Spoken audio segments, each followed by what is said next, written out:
Ontario Regional Chief Isadore Day.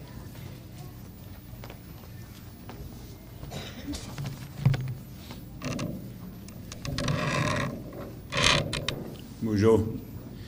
Ngwis kwe megasin and indigenous cause, Ganabajing donji, Ganoje do dem. Kegat Senachin and Dagweg Mangwang Mang Pinungwa Nishke Winge Winwa Yawat. First of all, I want to acknowledge the Creator, creation, prayers, and the protocols. I want to thank Elder Mason for her words, her invocation. I also want to acknowledge the beautiful drums that were sounded here to begin this very important celebration. It's a celebration of life, a celebration of higher learning. I want to acknowledge the Creator because of the beautiful day that we have. But just notice something here, and I'll start off by saying, you know, within this very small area, you have 30 feet by 20 feet. Look at all the power that's in this small area. I was just amazed. I didn't almost fall over, but I was amazed by what I saw here. I do want to acknowledge the leadership that are here. I was very impressed and I was encouraged by the leadership of Deputy Grand Chief Fox and his story and his father and the pride of a father and son. I have a father as well who I admire very much, and you know, we learn from our parents, and you know, sometimes the education that they received in the residential school system, you know, we have a responsibility and an obligation to do far more with what we have today. So I do want to acknowledge Deputy Grand Chief for his accomplishments and the way in which he looks at life and the way he looks at the people, the Nishnawbe people. I do want to acknowledge that we have a number of chiefs here. I spotted a few there. I always say that as the regional chief for Ontario, I have 133 bosses, and whenever I go somewhere and I see them, I know I need to be well behaved, so you know, I just want to acknowledge the chiefs. I do want to acknowledge as well the other leaders that are here. There are many leaders, community leaders. There are board members, there's education directors. We've seen some folks here from City Council. I want to acknowledge them. I also want to acknowledge and give a special recognition to the organization of Oshki, because as I sat here and listened to the first presentation, I was amazed by the accomplishments of this great organization and what it has done in terms of taking on responsibility for your lives and for the lives of future generations. And again, I want to thank them. Specifically, to the 2017 Oshki graduates, miigwech, and thank you very much. I want to say thank you, and I'll explain why as I get into my remarks. I do want to as well take a moment here to acknowledge Rosie Mosquito for all your hard work over the years.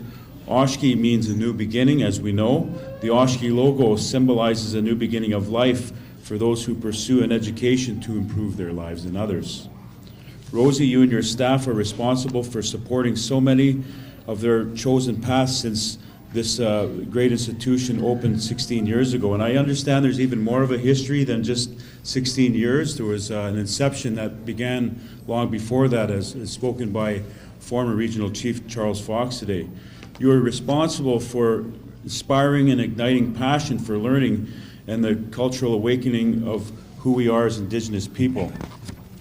And it is during these celebrations that we are grateful to a number of things. And I thought about that this morning before I came here. And I was reflecting back on my time, and I'll get to that in a minute. But as students, as those who are achieving this great accomplishment, we are thankful to our family and our friends. We're also thankful to our peers, our teachers, our mentors, because we know we have many. You know, as we do this great work and we look through the struggles and we try to advance our goals, from time to time we need to rely on those people we call our mentors. And it'd be pretty amazing to listen to your stories about who your mentors are and the life experiences that they have. We're also grateful for our gift to learn. Can you imagine this? You know, when we go to sleep at night, I know I slept here in Thunder Bay last night, and You know, I'm always amazed when I stop and think of something so simple, but something so profound. When I sleep at night, I involuntarily breathe. Everything gets filed away. My body rests, it heals. I gather strength, and that's given to me by the Creator. So, you know, in the words of our elder, we're gifted these things, and, you know, we're grateful for the gift to learn.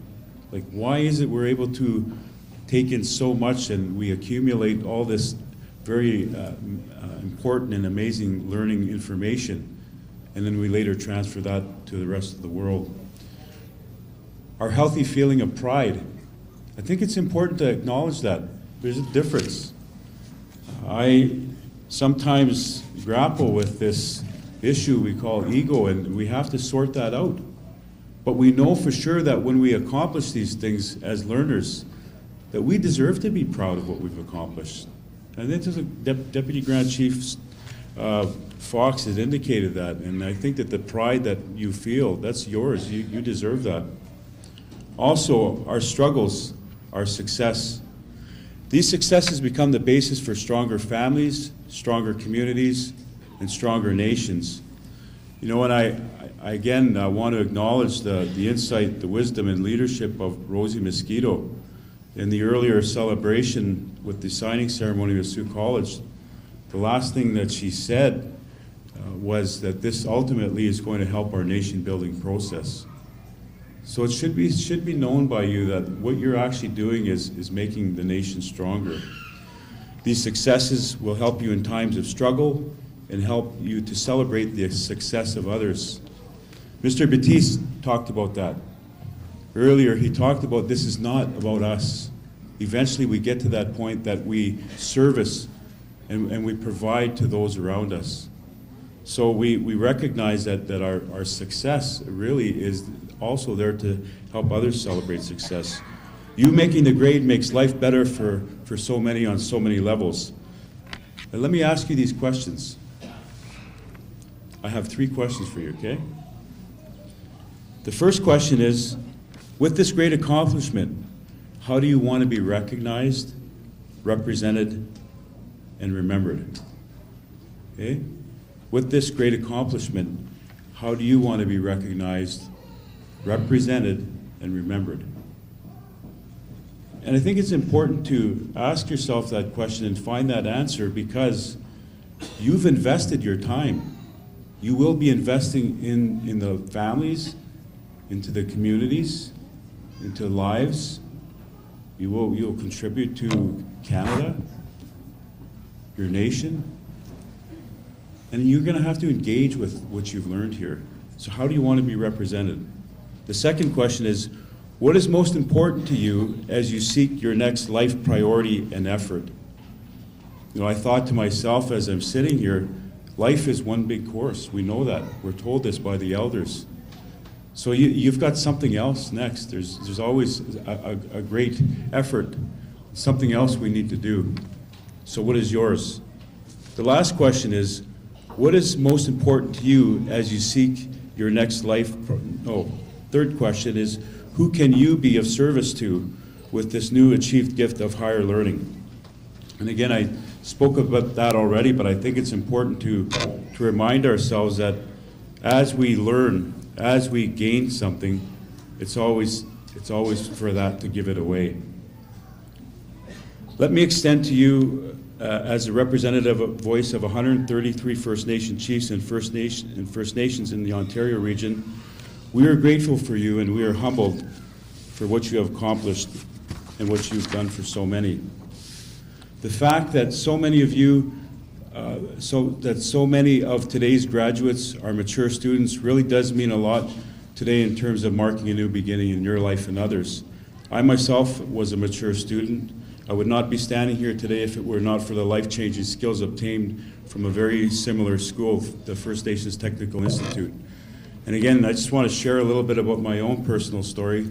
I, like Deputy Grand Chief, I was a young father. I had a son at 21 years old.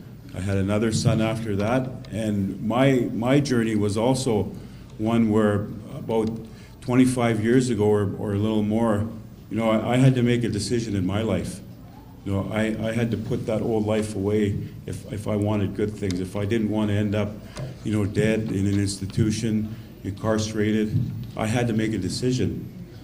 So I started my journey, and that began an 8-year-long journey of post-secondary education. But what I want to share with you is that, you know, my time at Northern College was one where I got social work and I got business. So there was 4 years there where I took a mainstream post-secondary education.